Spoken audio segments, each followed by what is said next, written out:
subscribe now and press the bell icon. अस्सलाम वालेकुम, मैं हूं डॉक्टर नवीद और आज मैं आपको अपने YouTube चैनल PRSRYK पे एक दफ़ा फिर से खुशामदीद कहता हूं। बहुत लंबे अरसे बाद फिर से लेक्चर्स बनाने का आगाज़ कर रहे हैं।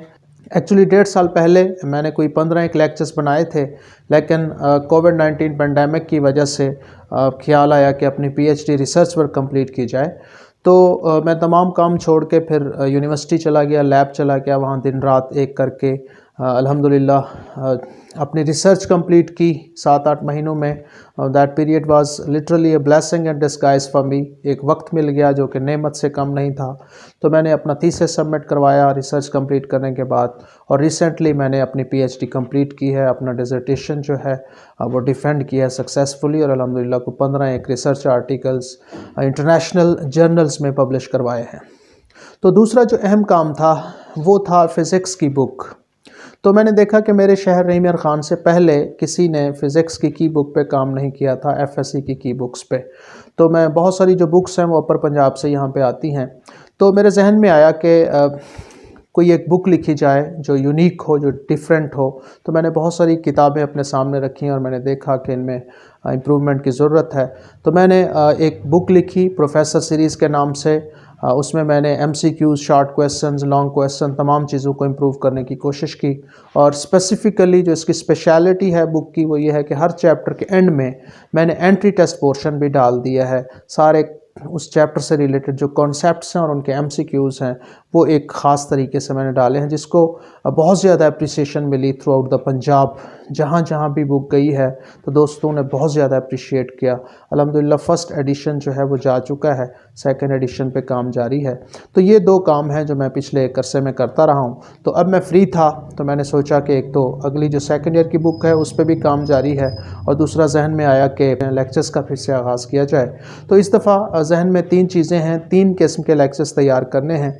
एक FSC के या उसके बाद फिर BS और MSc के भी। दूसरा जो जनरल फ़िज़िक्स के, जनरल साइंस के, जनरल फ़िज़िक्स के लेक्चर्स हैं जो कॉमन मैन के लिए इंटरेस्ट के भी हैं। मैं समझता हूँ कि इस वक्त सिर्फ जितने भी नौजवान हैं, जितने भी बच्चे हैं, उनको सिर्फ डिग्रीज़ लेने से कंसर्न ना हो, बल्कि उनके अंदर साइंस की जो प्यास है, जो क्वेंच है, उनके अंदर डाली जाए। तो मेरे ख्याल में उसके लिए कोई उनके इंटरेस्ट के कुछ लेक्चर्स बनाए जा सकते हैं। मैंने उसमें ख़ासी स्पेस देखी है, बहुत कम काम हुआ है इस पे। तीसरा जो है उसमें मैं प्लान कर रहा हूँ कि मोटिवेशनल स्पीकर के तौर पे, चूँकि इकबालियात को भी मैंने काफ़ी पढ़ा है, रूमी को, और इसी तरह से बहुत सारे दूसरे जो राइटर्स हैं उनको भी पढ़ा है और सुनते हैं। तो मैं समझता हूँ कि मोटिवेशन की ज़रूरत है हमें खुद भी और पूरी नेशन को भी। और ज़ाहिर है कि अगर हम खुद भी इवन के मोटिवेशन ना लें तो एक आध हफ्ते के बाद हम किताबें ना पढ़ें तो हम में फिर जंग लगना शुरू हो जाता है। मोटिवेशन जो है वो करेज देती है। तो मैं समझता हूँ कि मोटिवेशन की ज़रूरत है, तो मोटिवेशनल लेक्चर्स भी दिए जाएंगे। तो मैं यहाँ पे आज का चूँकि इंट्रोडक्टरी लेक्चर है, तो यहाँ पे मैं थोड़ा सा सिर्फ जिक्र करूँगा कि मैंने PhD में किस चीज़ पे काम किया है। तो मैंने जो PhD में रिसर्च की है वो, जब मैं PhD का जो कोर्स वर्क होता है जिसमें हम कुछ सब्जेक्ट्स पढ़ते हैं, जब वो प्रोग्रेस में था, जब कोर्स वर्क जारी था, तो मैंने सोचा कि दुनिया में जितने भी क्राइसिस हैं, जितने भी इश्यूज़ हैं, रिसेंट इश्यूज़ हैं, उनको स्टडी करूं और देखूं कि किस एरिया में रिसर्च करने की ज़रूरत है, बेहतरी लाने की ज़रूरत है। तो मैंने रिसेंट इश्यूज़ को स्टडी किया, तो उसमें 3 इश्यूज़ जो थे वो कोर इश्यूज़ मुझे मिले। पहला जो कोर इशू था वो था वाटर पोल्यूशन, दूसरा था इन्वायरमेंटल पोल्यूशन, और तीसरा था एनर्जी क्राइसिस। तो ये 3 जो इश्यूज़ थे मुझे लगे कि ये कोर इश्यूज़ हैं। अब इसमें लकीली मेरे जो लैब फेलोज़ थे वो ऑलरेडी वाटर पोल्यूशन पे और इन्वायरमेंटल पोल्यूशन पे काम कर रहे थे। तो मेरा यकीन इंटरेस्ट था कि मैं एनर्जी क्राइसिस के हवाले से कुछ करूं और उस हवाले से कोई रिसर्च करूं। तो मैंने उनके साथ भी शेयर किया, उनसे भी लर्न किया, सीखा और उनके साथ शेयर किया, और उसमें हमारे पेपर भी पब्लिश हुए। वाटर पोल्यूशन में फोटोकैटालिसिस के ज़रिए हमने नैनो मटेरियल्स तैयार किए जो कि पानी को साफ़ कर सकते हैं, और उनकी आउटकम भी, उनकी प्रोफिशिएंसी भी बहुत अच्छी रही। लेकिन मेरा स्पेशल जो इंटरेस्ट था वो एनर्जी क्राइसिस से रिलेटेड था।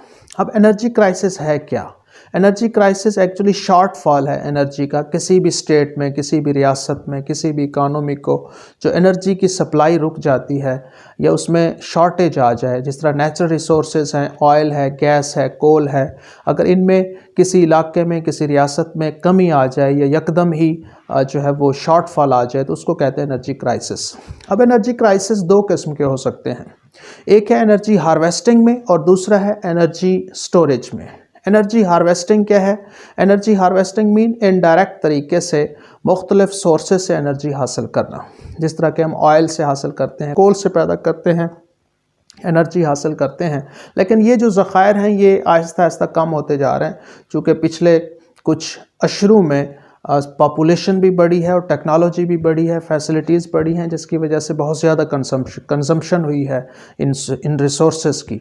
तो अब हम ये जो नेचुरल रिसोर्सेज हैं ये चूँकि इनके ज़खायर कम होते जा रहे हैं तो अब हम मूव कर रहे हैं टुवर्ड्स रिन्यूएबल एनर्जी सोर्सेस, जिस तरह के विंड एनर्जी है, टाइडल एनर्जी है, सोलर एनर्जी है, सन एक बहुत बड़ा सोर्स है एनर्जी का।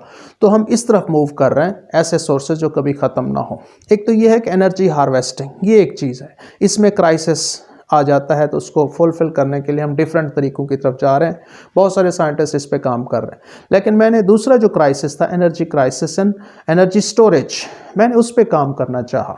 एनर्जी स्टोरेज है क्या? Capture of energy at one time and using it in later time is called energy storage, कि एक वक्त में आप एनर्जी स्टोर कर लें और फिर जब ज़रूरत हो उसको इस्तेमाल कर लें। तो इसमें दो किस्म के डिवाइसेस ऑलरेडी काम कर रहे हैं, उनमें एक कैपेसिटर है और एक बैटरी है। दोनों एनर्जी स्टोरेज हैं लेकिन दोनों का अपना फंक्शन है। कैपेसिटर जो है वो थोड़ी एनर्जी स्टोर करता है लेकिन बहुत ज़्यादा power density, high power density है इसकी, ह्यूज पावर डेंसिटी है, यानी कि चार्जिंग डिस्चार्जिंग बहुत रैपिडली करता है। आप जिस वक्त इससे एनर्जी लेंगे फ़ौरन आपको एनर्जी देगा जितनी भी इसके पास मौजूद होगी। जबकि जो इसकी पावर डेंसिटी बहुत हाई है लेकिन एनर्जी डेंसिटी, एनर्जी स्टोर करने की जो सलाहियत कम है। बैटरी इसका रिवर्स है, इसमें पावर डेंसिटी इसकी बहुत कम है, यानी कि ये इतना रैपिडली एनर्जी को डिलीवर नहीं कर सकती, चार्जिंग डिस्चार्जिंग बहुत स्लो है चूँकि इसके अंदर केमिकल रिएक्शन होता है और वो स्लो प्रोसेस है, जितना होगा उतनी एनर्जी आपको देगा। लेकिन इसकी एनर्जी डेंसिटी काफ़ी ज़्यादा है, ये काफ़ी एनर्जी अपने अंदर स्टोर कर लेती है। अब ये अपनी अपनी जगह पे बहुत अच्छा काम कर रहे हैं, लेकिन बहुत सारी ऐसी जगह हैं जहाँ पे हमें दोनों की प्रॉपर्टीज़ चाहिए होती हैं। तो इससे रिलेटेड एक न्यू डिवाइस है जिसका नाम सुपर कैपेसिटर है। इस पे एक साइंटिस्ट हैं एच बेकर, उन्होंने 1957 में काम किया था फर्स्ट टाइम, लेकिन उस पर कोई इतनी डेवलपमेंट नहीं हुई थी। तो ये आजकल फिर इस पर डेवलपमेंट शुरू हुई है, लोगों ने इस पर काम करना शुरू किया है। तो मेरा कीन इंटरेस्ट था कि मैं भी सुपर कैपेसिटर पे काम करूं। तो अल्हम्दुलिल्लाह हमने पे पहले लिटरेचर सर्वे किया, हमने पढ़ा कि लोग क्या काम कर रहे हैं, कहाँ पे फ्लाज हैं, कहाँ पे अभी कामयाबी नहीं मिली, हमें क्या करना चाहिए। ये जो क्वेश्चन हमारे जहनों में आए तो हमने उसके मुताबिक फिर चीज़ों को स्टडी किया। फिर हमने फाइनलाइज़ किया कि नैनो टेक्नोलॉजी और नैनो मटेरियल्स को यूज़ करके आप सुपर कैपेसिटर की जो एफिशिएंसी है, उसकी जो एनर्जी डेंसिटी है और जो पावर डेंसिटी है उसको इम्प्रूव कर सकते हैं, उसकी जो कैपेसिटेंस है उसको इम्प्रूव कर सकते हैं। अब नैनो टेक्नोलॉजी, नैनो मटेरियल्स क्या हैं, सुपर कैपेसिटर में उनका क्या काम? याद रखें नैनो टेक्नोलॉजी इस वक्त एमर्जिंग टेक्नोलॉजी है जो नैनो मटेरियल्स को डिस्कस करती है। नैनो मटेरियल्स क्या होते हैं? ऐसे मटेरियल जिनका साइज़ बहुत छोटा हो। कितना छोटा?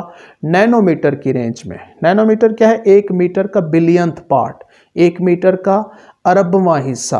आपका जो ये बाल है इसकी मोटाई तकरीबन 1 लाख नैनोमीटर है, यानी कि आपके बाल का भी 1 लाखवां हिस्सा जो है वो 1 नैनोमीटर है। एक मॉलिक्यूल का जो साइज़ है वो 1 नैनोमीटर है।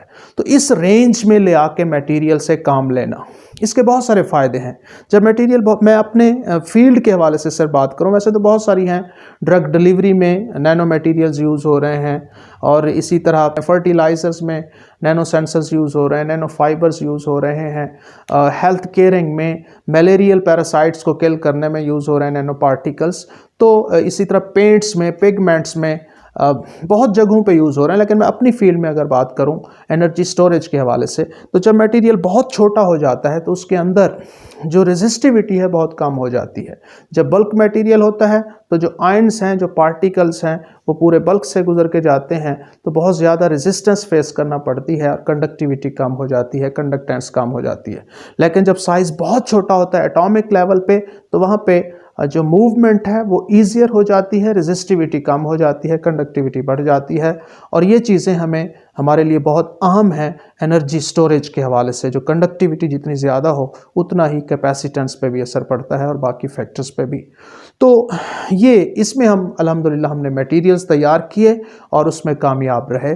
मेरा जो टॉपिक था पीएचडी में वो synthesis and characterisation of conducting polymer, metal oxide, binary and ternary nano composites for super capacitive electrode material. तो इस पे अल्हम्दुलिल्लाह हम कामयाब रहे। पीएचडी का काम किसी एक बंदे का काम नहीं, इसमें पूरी फैमिली का काम होता है। आपके फेलोज उसमें शामिल होते हैं, बहुत सारे काम होते हैं जो लिंक करना पड़ते हैं।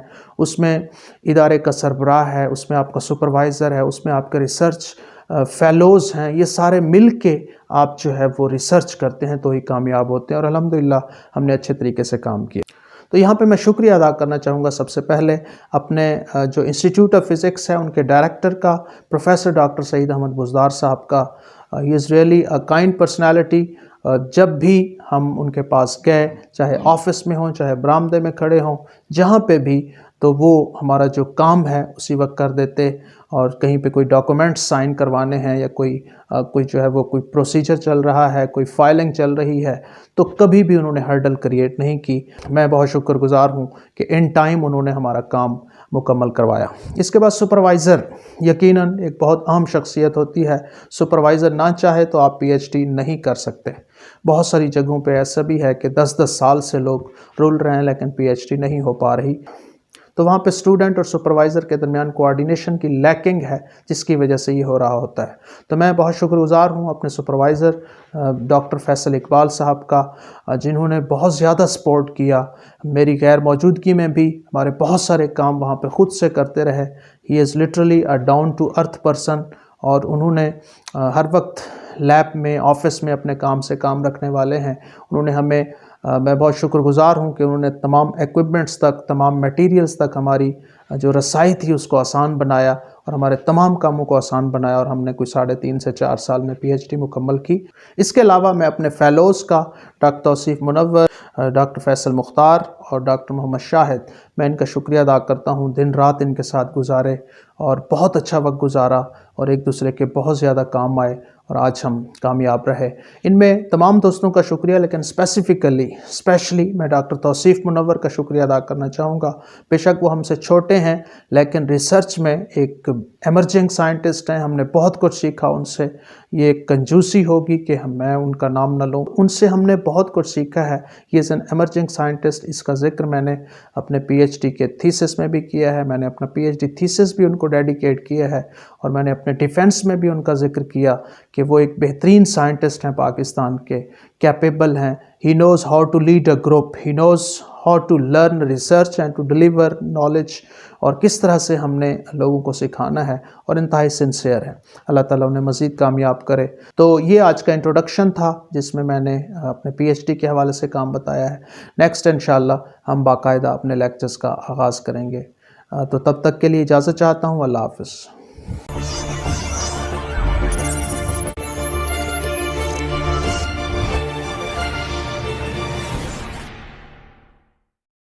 Subscribe now